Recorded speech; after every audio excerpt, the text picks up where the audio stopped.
محمد اللہ رسول، محمد رسول ہے، ہم نے قرآن کے ذریعے سے پہچانا یا رسول کے ذریعے سے پہچانا کہ یہ قرآن ہے؟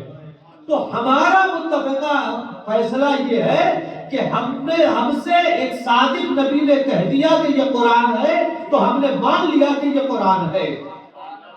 آپ دیکھیں رسول اللہ نے کہہ دیا کہ یہ قرآن کی آیت ہے تو ہم نے مان لیا، ورنہ ہمارے پاس کیا دلیل تھی؟ صرف پیغمبر کی صداقت ہی تو دلیل ہے۔ توجہ کریں گے، یہاں سے مجلس اٹھنی چاہیے اور آغاز ہو چکا ہے۔ ہم سے پیغمبر نے کہا یہ قرآن ہے، ہم نے کہہ دیا قرآن ہے۔ پیغمبر نے کہا یہ حدیث قدسی ہے، ہم نے مان لیا۔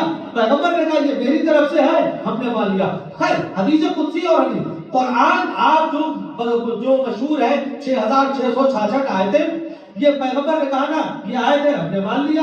یہ سورہ ہے، ہم نے مان لیا۔ یہ جبریل لے آئے، یہ ہم نے مان لیا۔ ہم نے نہیں، سارے مسلمانوں نے مانا نا۔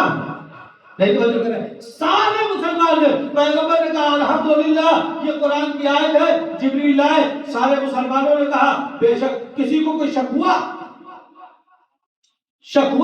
پیغمبر نے کہا اتنا آتینا الکوثر اور لے جا کے کعبے میں لٹکا دیا۔ کسی مسلمان نے کہا پتہ نہیں یہ قرآن ہے بھی یا نہیں۔ جو بھی آیت پیش کرتے گئے اور یہ کہتے گئے جبریل آئے تھے، یہ نازل کیا ہے، سب نے کہا ہاں جی آپ کہہ رہے ہیں تو قرآن ہے، آپ کہہ رہے ہیں تو قرآن ہے، آپ کہہ رہے ہیں تو قرآن ہے۔ اب میں تائید چاہوں گا ملاٹ سے پہلی بار جملہ پڑھ رہا ہوں، اگر یہ بات سارے مسلمان مانتے ہیں کہ نبی جو کہہ دے وہ قرآن ہے، نبی جو کہہ دے وہ قرآن ہے، وجہ کیا ہے؟ چونکہ نبی صادق ہے، نبی سچے ہیں، کائنات میں نبی سے بڑا کوئی سچا نہیں ہے۔ تو اگر یہ بات مان لی جائے کہ جو نبی کہے وہی قرآن ہے، جو نبی کہہ دے وہی قرآن ہے، جو نبی کہہ دے وہی حق ہے، جو نبی کہہ دے، تو پھر اگر کہے فاطمہ تو بساتو منی تو یہ بھی سچ ہے، اگر وہ کہے علی مجھ سے ہے میں علی سے تو یہ بھی سچ ہے، اگر وہ کہہ دے کہ حسنین تمہارے امام ہے چاہے بیٹھے رہے چاہے کھڑے رہے تو یہ بھی سچ ہے۔